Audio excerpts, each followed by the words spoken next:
आज चर्चा का विषय है कि हिंदू समाज की मुख्य समस्या क्या है, और वो मुख्य समस्या है हिंदू समाज की जनसंख्या का घटना। आप जरा इस पर चिंतन करना। मैं आपको एक नया चिंतन दे रहा हूँ आज। हिंदू समाज की जनसंख्या जम्मन जी जांगे में भारतवर्ष में विश्व में घट रही है। हिंदू श्रीमती जी भी आ जाएं, हिंदू 7 राज्यों, सोलंकी जी भी मंच पर आ जाएं। हिंदू 7 राज्यों में अल्पमत में आ गया है। कारण क्या है इसका? आपकी जनसंख्या क्यों घट रही है? कई वर्ष पहले एक नारा दिया गया, हम 2 हैं हमारे 3। फिर उसके बाद एक नारा चला, हम 2 हमारे 2। फिर उसके बाद हिंदुओं में एक नारा चला, हम 2 हमारा 1। और फिर देखो नारा चला, हम 2 हमारा कोई नहीं। अब आप जरा विचार करो, इन नारों ने तुम्हारी हालत बिगाड़ी है कि बनाई है ना? हम 2 हमारा कोई नहीं। जब तुम्हारा कोई नहीं होगा तो तुम्हारे पास वोट तो होगा नहीं फिर। और भारतवर्ष में प्रजातंत्र प्रणाली है, तो प्रजातंत्र प्रणाली में वोट के आधार पर तुम शासन करोगे कि नहीं करोगे? और जब तुम्हारे पास वोट नहीं है तो प्रजातंत्र प्रणाली में शासन कैसे करोगे भारतवर्ष में? ये है समस्या वर्तमान समय की। एक तरफ आपका नारा है, हम 2 हमारा कोई नहीं, और आपको जब पता है दूसरे संप्रदाय का नारा है, हम 2 हमारे 10, हमारे 12। वो कहते हैं हमें अपने लड़के को डीएम नहीं बनाना, हमें इंजीनियर नहीं बनाना, हमें डॉक्टर नहीं बनाना। हमारा लड़का तो साइकिल के पंचर जोड़ रहा है, मैकेनिक है, रोटी खा रहा है, लेकिन हम पे वोट तो 10 हैं। अच्छा बोलो, साइकिल का पंचर जोड़ने वाला और एक डीएम वोट दोनों का बराबर है या नहीं है?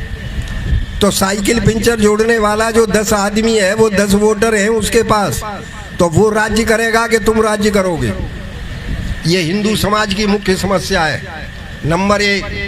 नंबर 2, हिंदुओं में एक और नारा चला है, और वो नारा चला, ये सब हिंदुओं में बता रहा हूँ आपको, ये मुसलमानों में, ईसाइयों में, दूसरों में नहीं है नारे। ये आप में एक नारा और चला है, और वो है लिव इन रिलेशनशिप। लड़का लड़की कह रहे हैं हम साथ साथ तो रहेंगे पर ब्याह नहीं करेंगे। और जानते हो, इस लिव रिलेशनशिप को सुप्रीम कोर्ट ने भी मान्यता दे दी है। अच्छा ये बताओ, जब सरकार ने मान्यता दे दी, सुप्रीम कोर्ट ने मान्यता दे दी, तो भारतवर्ष में हिंदुओं की जनसंख्या घटेगी या बढ़ेगी? लिव इन रिलेशनशिप में ब्याह करेंगे नहीं, और लड़का लड़की साथ साथ रहेंगे, आपस में मिलकर के रिश्तेदार बन करके संतान पैदा नहीं करेंगे, भोग विलास का जीवन जिएंगे, तो आपकी दुर्गति होनी है, बचने वाली नहीं है। आप कैसे बचोगे? पाकिस्तान में जब बंटवारा हुआ, आपकी संख्या 17% हिंदू था। आज पाकिस्तान के अंदर 3% हिंदू है। या तो उन्हें मार दिया गया, या उन्हें जबरदस्ती मुसलमान बना लिया गया, उनकी बहू बेटियों को ले लिया, उनके व्यापारों को छीन लिया। बांग्लादेश की स्थिति अभी आपने देखी होगी, अभी हाल की बात है बांग्लादेश की। तो वहाँ पे जब तख्ता पलट हुआ तो हिंदुओं के घर जला दिए गए, मंदिर तोड़ दिए गए, हिंदुओं से जबरदस्ती नौकरी में से इस्तीफा लिखवा लिया गया, नौकरी में से हटा दिए गए। अब आप बताइए कि आपका क्या स्थिति है पूरे विश्व में जो बन रही? भारतवर्ष आपका राज्य है, क्या हर राज्य में आपकी स्थिति मजबूत है? तमिलनाडु के मुख्यमंत्री स्टालिन, वो चिल्ला चिल्ला करके कह रहे हैं संतान बढ़ाओ, संतान बढ़ाओ। तमिलनाडु में जनसंख्या कम हो रही है। हैदराबाद के चंद्रबाबू नायडू मुख्यमंत्री कह रहे हैं संख्या बढ़ाओ, हैदराबाद बुढ़ों का राज्य हो गया है, युवा देखने को नहीं मिल रहे। आपकी एक संतान है, वो आपने इंजीनियर बना दिया, वो कनाडा चला गया, अमेरिका चला गया, कहीं बाहर चला गया। अब आपके पास तो कोई है ही नहीं, आपकी कोठी में झाड़ू लगाने वाला नहीं है कोई, आप बीमार पड़ जाए पानी देने वाला नहीं है। अखबारों में कई घटनाएं निकलती हैं कई बार कि वृद्धा माँ और बाप बेचारे मर गए, 3 दिन बाद पता लगा कंकाल मिला शरीर का, कोई पानी देने वाला नहीं था। लड़का है वो अमेरिका में बैठा हुआ है, हमारे तो कैरियर बन गया। लड़का कह रहा है हमारा कैरियर बन गया, हम तो अमेरिका में आ गए और माँ बाप भारतवर्ष में अपसेट पड़े हुए हैं, उन्हें कोई पानी देने वाला नहीं। इसलिए आप इस बात को विचार करो। अब प्रश्न है कि ये नारे आखिरकार कब तक चलेंगे? आपको नारा बदलना पड़ेगा, आपको अपनी जनसंख्या बढ़ानी पड़ेगी अगर आप राज्य में शासन करना चाहते हैं तो इसके 2 उपाय हैं। एक उपाय है कि आप नारा दीजिए हम 2 हमारे 4 हमारे 5। आपको ये नारा देना पड़ेगा। अगर किसान के पास एक बेटा है, खेती नहीं कर सकता। अगर व्यापारी के पास भी एक लड़का है, व्यापार नहीं चला सकता। अगर आपके पास संतान नहीं होगी, मिलिट्री को जवान कहाँ से मिलेगा? आप जरा सोचिए, मिलिट्री को जवान कहाँ से मिलेगा? स्थिति ये बन रही है, मिलिट्री की जब भर्ती हुई आगरे में, तो जो उनका मानक था कि इतना रेस, इतनी छाती, इतनी लंबाई, इतनी चौड़ाई, तो उसमें युवक गिनती के आए, कैंसिल हो गए युवक। उनका लाइफ स्टेमिना नहीं पाया गया। जो युवक है भी वो विलासी बन गया है, और विलासी बन करके उसके लाइफ का स्टेमिना घटता जा रहा है। तो अब आप जरा विचार करो, ये हिंदू की वर्तमान की समस्या है, प्रमुख है, इस पर आप सोचा करो। हर वक्त ईश्वर आत्मा काम नहीं देगा। ईश्वर का चिंतन ठीक है, आत्मा का चिंतन भी सही है, वेद का पढ़ना भी सही है, लेकिन आपको अपनी रक्षा तो करनी है कि नहीं करनी है? जीना है कि नहीं जीना है? उदयपुर में जुलूस निकला और जुलूस निकलने में नारे लगाए गए, ये हिंदुओं जो कोठियां तुम्हारी बनी हुई हैं इनमें हम रहेंगे। क्यों? कि तुम्हारे पास तो संतान ही रही है, नहर को आएगा कौन तुम्हारे पास? तुम्हारे पास रहने को आएगा कौन? मैन पावर घट रही है, हर परिवार की मैन कॉमन घट रही है। एक बात। दूसरी समस्या में आपके सामने जो ज्वलंत रख रहा हूं, कुछ लोगों का ये कहना है, मानना है कि अंग्रेजों ने हमें बिगाड़ दिया। कुछ कहते हैं मुसलमानों ने हमें बिगाड़ दिया। लेकिन मैं आपसे एक प्रश्न कर रहा हूं, जहाँ जिस समय महाभारत का युद्ध हुआ उस समय भारतवर्ष में अंग्रेजों का राज्य था या मुसलमानों का राज्य था? महाभारत के युद्ध के समय पर किसका राज्य था? नाम को मुसलमान नहीं था, धरती पे मुसलमान नहीं था नाम को, धरती पे ईसाई नाम की कोई चीज नहीं थी। ईसाई 2025 वर्ष से आए हैं, आज 2025 चल रहा है। ईसा मसीह के जन्म के बाद में ईसाई धर्म चला। मोहम्मद पैगंबर साहब के जन्म के बाद मोहम्मद पैगंबर साहब का इस्लाम चला। तो पैगंबर साहब को ज़्यादा से ज़्यादा 1400-1500 साल हो गए। इससे पहले धरती पर न मुसलमान नाम की चीज़ थी न ईसाई नाम की चीज़ थी। तो महाभारत का युद्ध हुआ, तो महाभारत के युद्ध में अंग्रेजों ने आपको बिगाड़ा या मुसलमानों ने बिगाड़ा? किसने युद्ध कराया?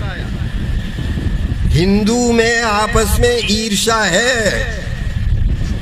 आपके ईर्ष्या द्वेष, आपस के ईर्ष्या द्वेष ने युद्ध कराया। आपको ईर्ष्या द्वेष ने आपको बर्बाद किया। हमें मुसलमानों ने बर्बाद नहीं किया, हमें अंग्रेजों ने बर्बाद नहीं किया। ये ठीक है, जब वो राजा बन गए तो राजा बनने के बाद हर एक अपनी अपनी चलाना चाहता है। उनने भी अपना चलाने की कोशिश की, लेकिन प्रश्न है उनका राज्य स्थापित कैसे हुआ?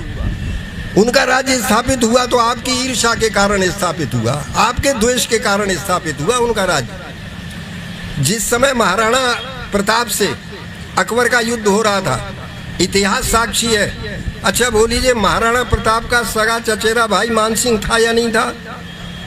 मानसिंह उस समय अकबर का सेनापति था या नहीं था?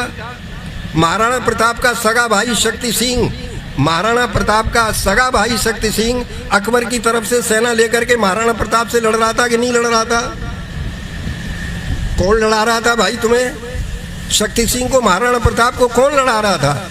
मानसिंह और महाराणा प्रताप को कौन लड़ा रहा था? आपस की ईर्ष्या, ईर्ष्या ही तो थी उनमें। तो हिंदू बर्बाद हो रहा है अपनी ईर्ष्या से। इसलिए दोष दूसरों को दो भले ही, लेकिन आपको अपने दोष देखने पड़ेंगे। आपके दोष ज्यादा हैं। दूसरों ने तो जब राज्य करेंगे तो वो तो करेंगे ही फिर अपने मन से।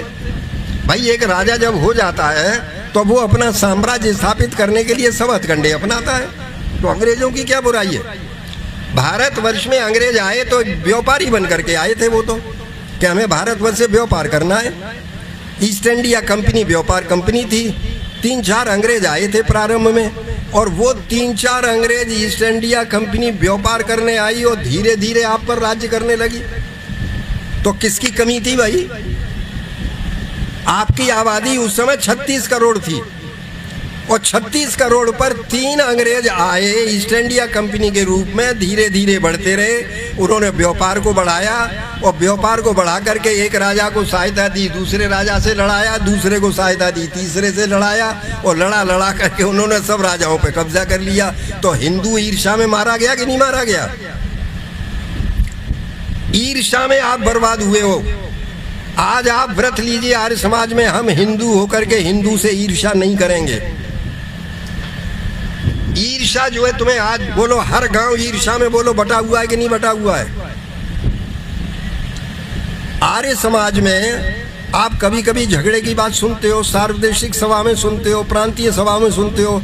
अच्छा ये बताओ, आर्य समाज के सब लोग वेदों के विद्वान हैं, तुम वेदों के विद्वान हो भाई, तुम में क्यों लड़ाई है?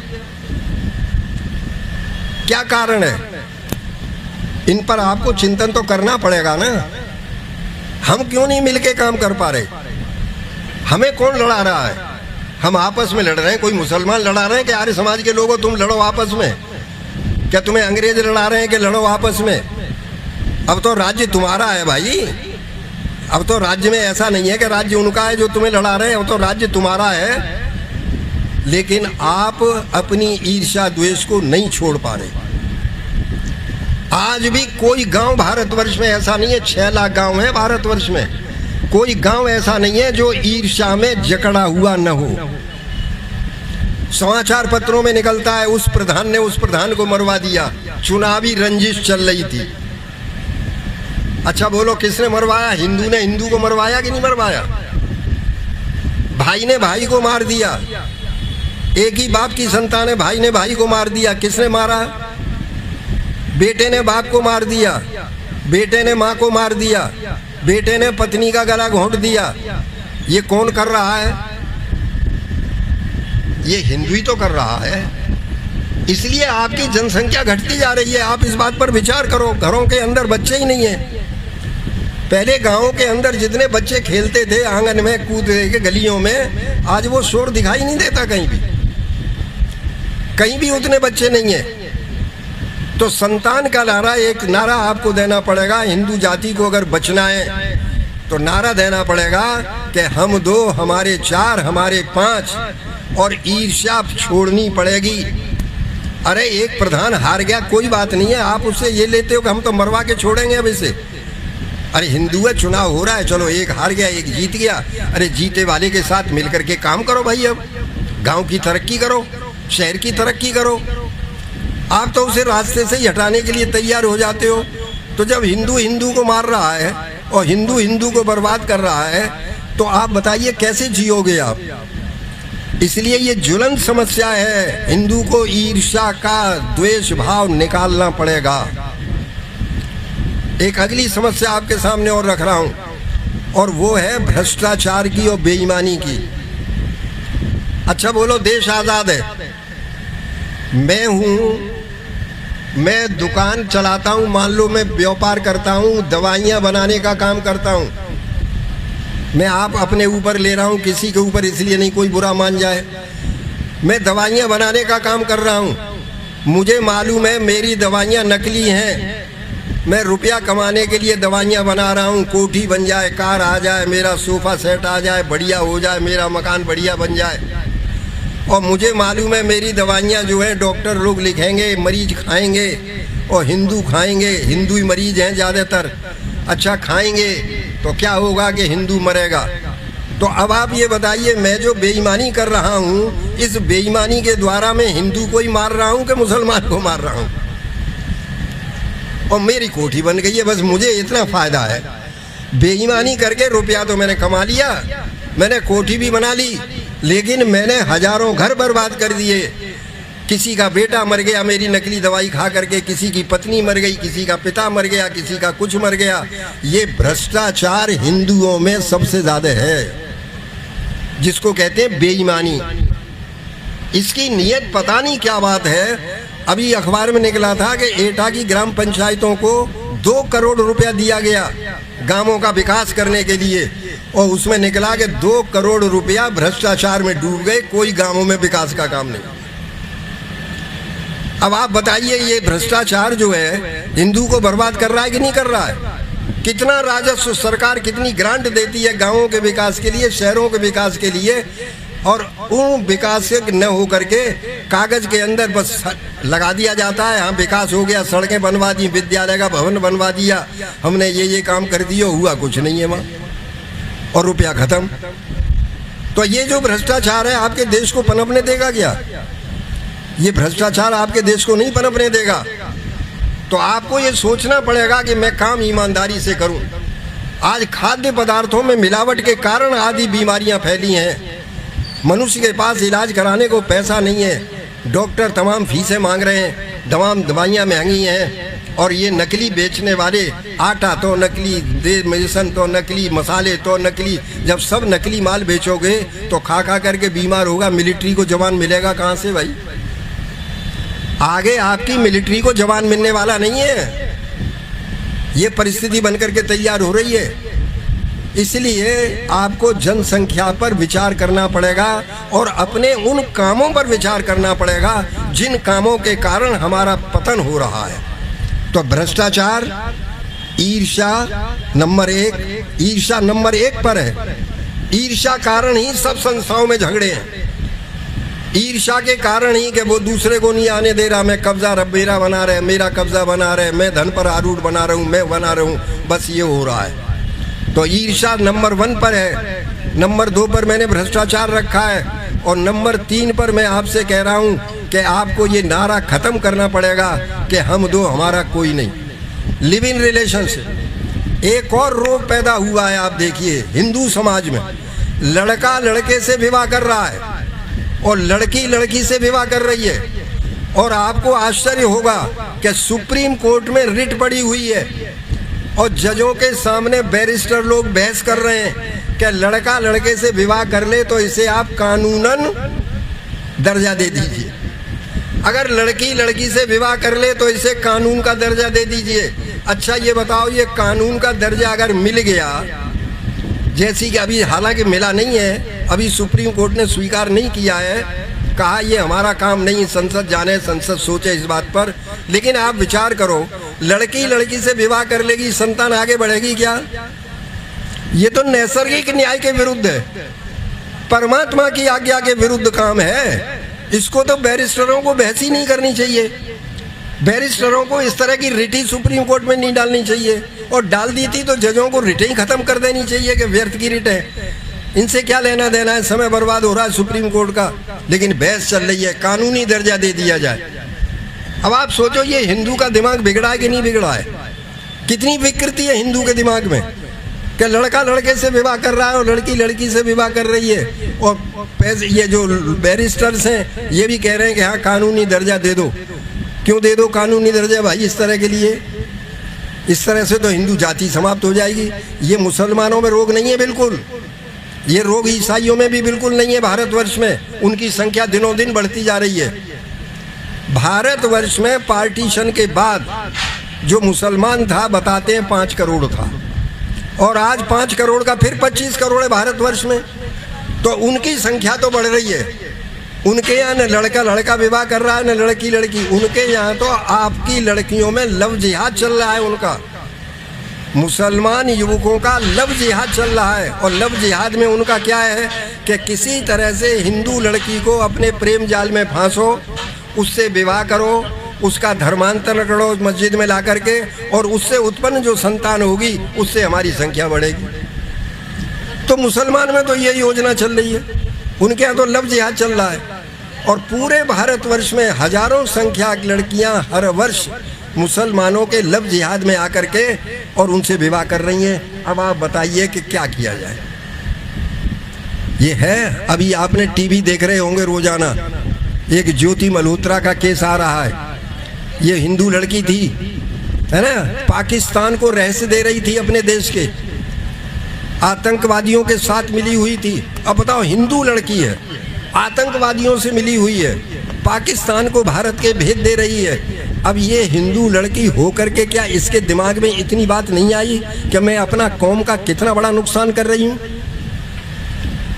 आई इसके दिमाग में कि मैं अपने कौम का कितना बड़ा नुकसान कर रही हूँ, अपनी सेना का कितना बड़ा नुकसान कर रही हूँ, सेना के रहस्यों को मैं दे रही हूँ? नहीं आई सोच में। पैसे ले निकला है, पैसे के लालच में उसने ये काम किया। तो हिंदू को आप पैसा दे दीजिए और बस लालच में आकर के जो चाहो सो करा लो। तो ये जो चीज़ है ना, ये भी हिंदुओं में है। आप इस पर भी गौर करना कि लड़का लड़के से विवाह कर रहा है, ये क्यों हो रहा है ऐसा? संस्कारहीन होने के कारण। आज आपके बच्चों में संस्कार नहीं है। माता पिता स्वयं अपने बच्चों को संस्कार नहीं दे पा रहे, न संस्कार की जगह पर वो जा पा रहे।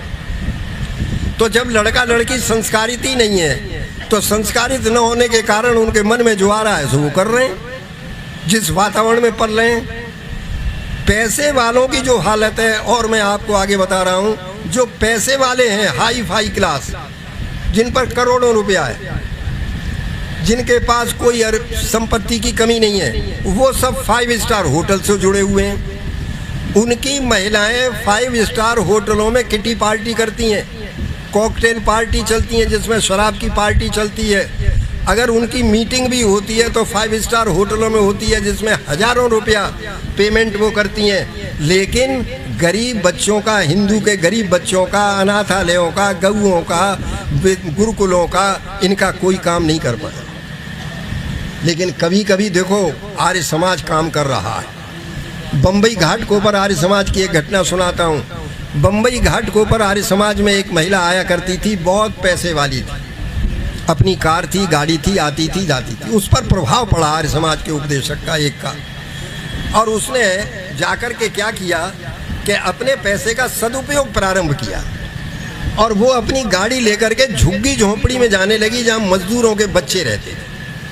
महिलाएं तो काम पर चली जाती थी, बेचारे आदमी और महिलाएं, बच्चे झोंपड़ियों में रहते थे, खेलते थे, कूदते थे, विद्यालय में जाना नहीं था।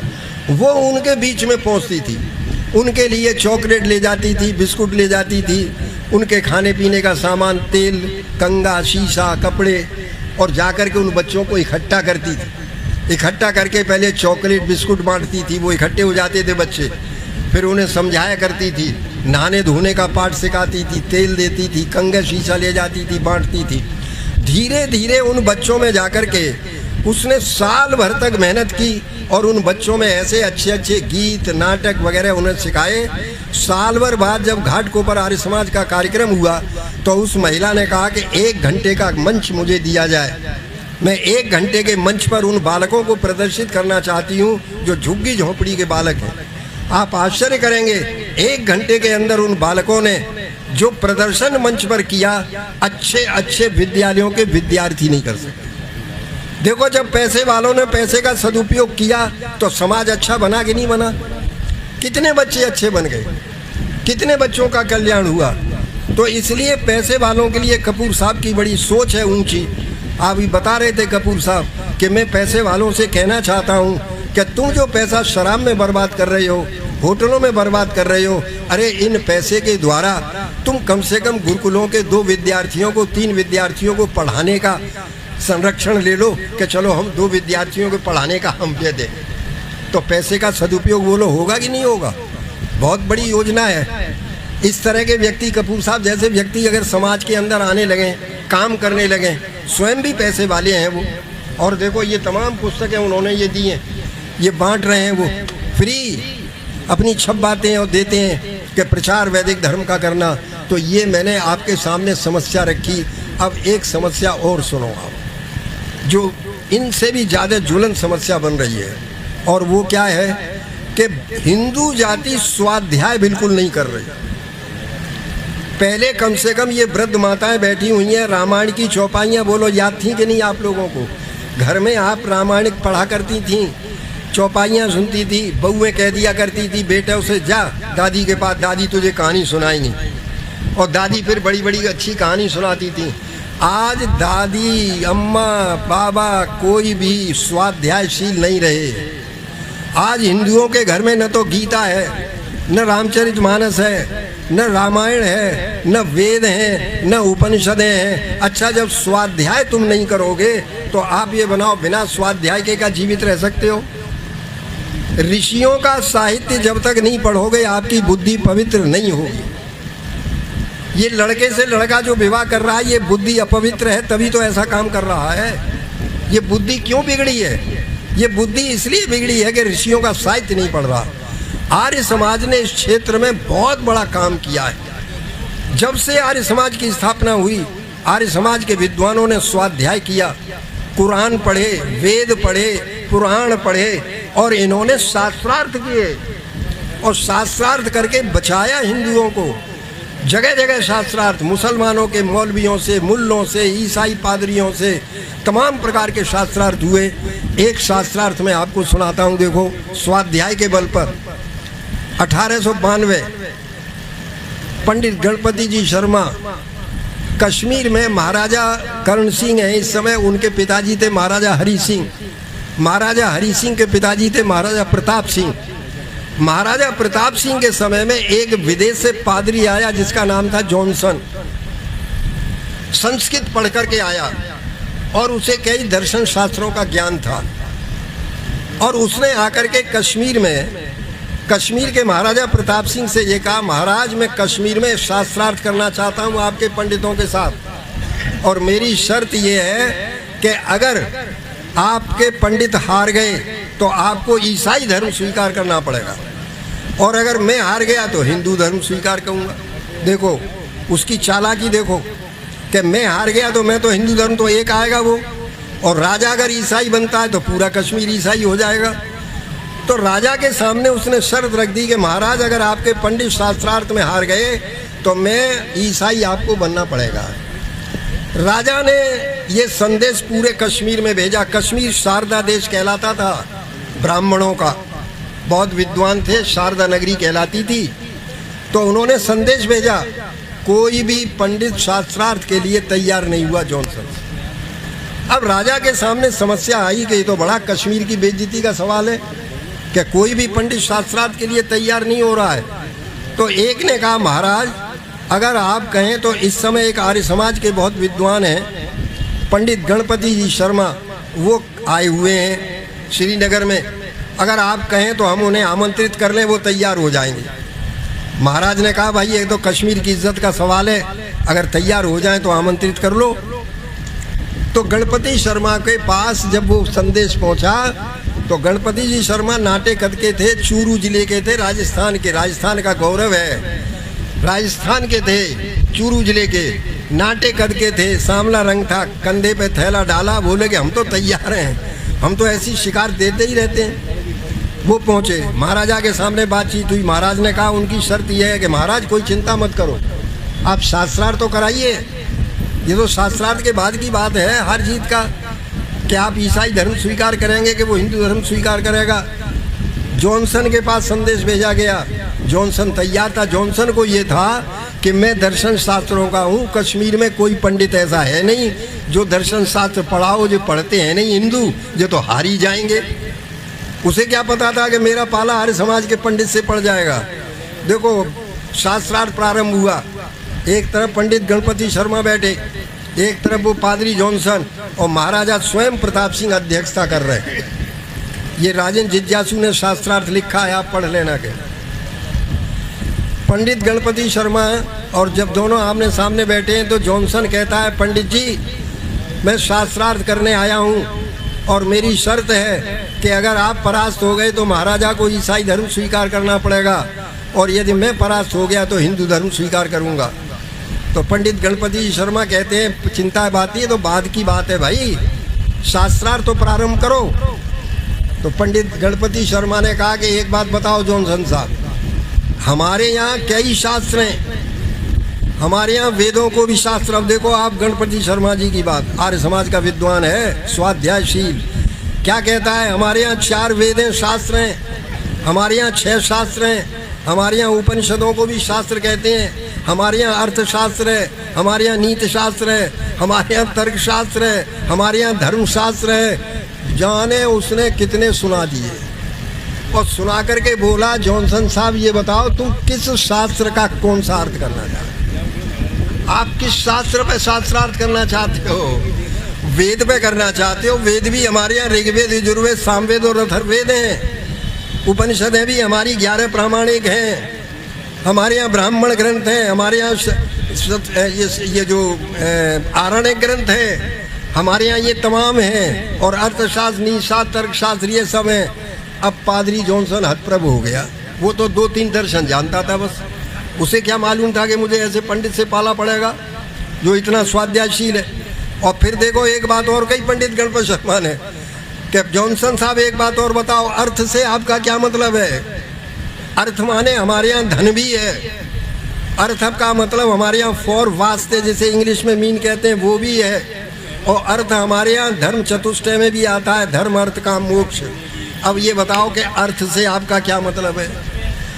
पादरी जॉनसन लिखते हैं राजन जिज्ञासु शास्त्रार्थ में, पादरी जॉनसन हतप्रभ हो गया। एक शब्द भी उसने नहीं बोला, एक शब्द भी। जब नहीं बोला तो पंडित गणपति शर्मा ने फिर कहा, जॉनसन साहब शास्त्रार्थ प्रारंभ करो, कौन सा शास्त्र है? उसी शास्त्र पर चर्चा करेंगे हम। शास्त्र का नाम तो बताओ, किस शास्त्र पर आप अर्थ करना चाहते हो? जब कहा तब भी जॉनसन नहीं बोला। तो महाराजा कश्मीर के अध्यक्ष थे, उन्होंने कहा, जॉनसन साहब हम 3 बार समय देंगे आपको। अगर 3 बार में भी आपने पंडित गणपति शर्मा के उत्तर नहीं दिया तो हम आपको परास्त घोषित करते हैं। आप आश्चर्य करेंगे, उस जॉनसन ने हतप्रभ हो गया, एक शब्द भी नहीं बोला। महाराज ने 3 बार उसे समय दिया।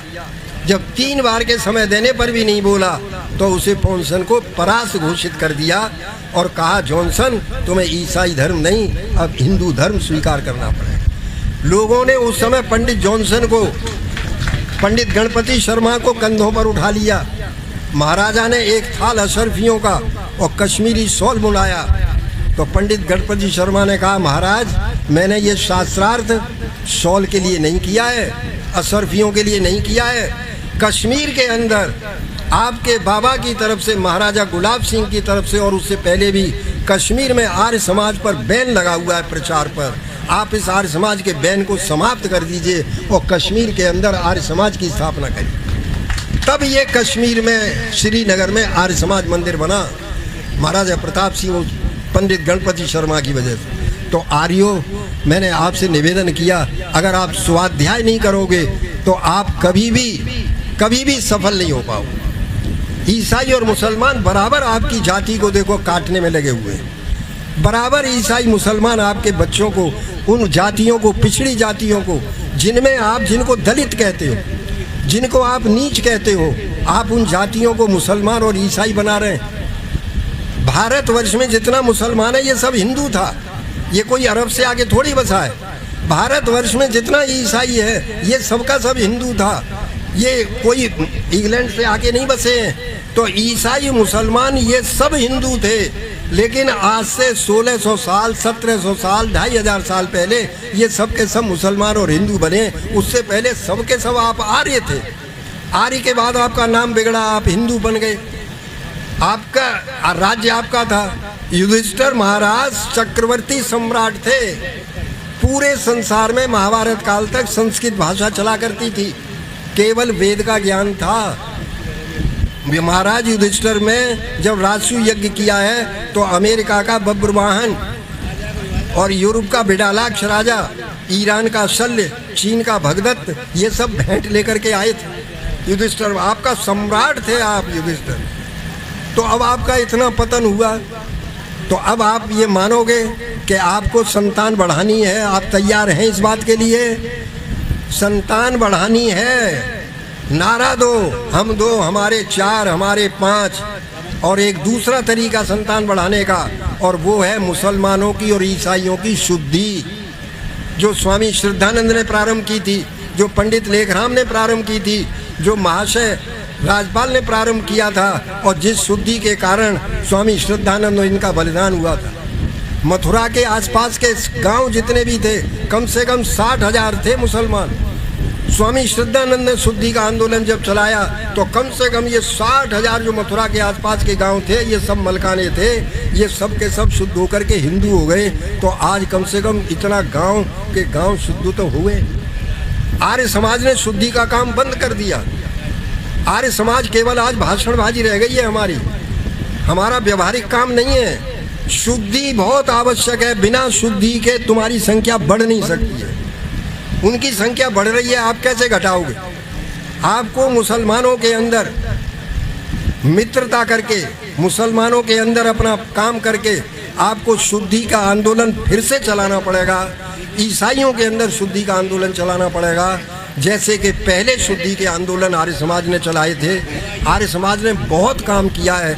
आर्य समाज का इतिहास आप पढ़िए, तब आपको पता लगेगा कि आर्य समाज ने क्या किया है। बंधुओं, आधा घंटे का समय समाप्त हो रहा है जो मुझे दिया था। मैं अधिक समय नहीं लूँगा, समस्याएं तो बहुत हैं, लेकिन मैंने आपके सामने हिंदुओं की ज्वलंत समस्याओं की चर्चा आपसे की है। आप इन पर सोचना।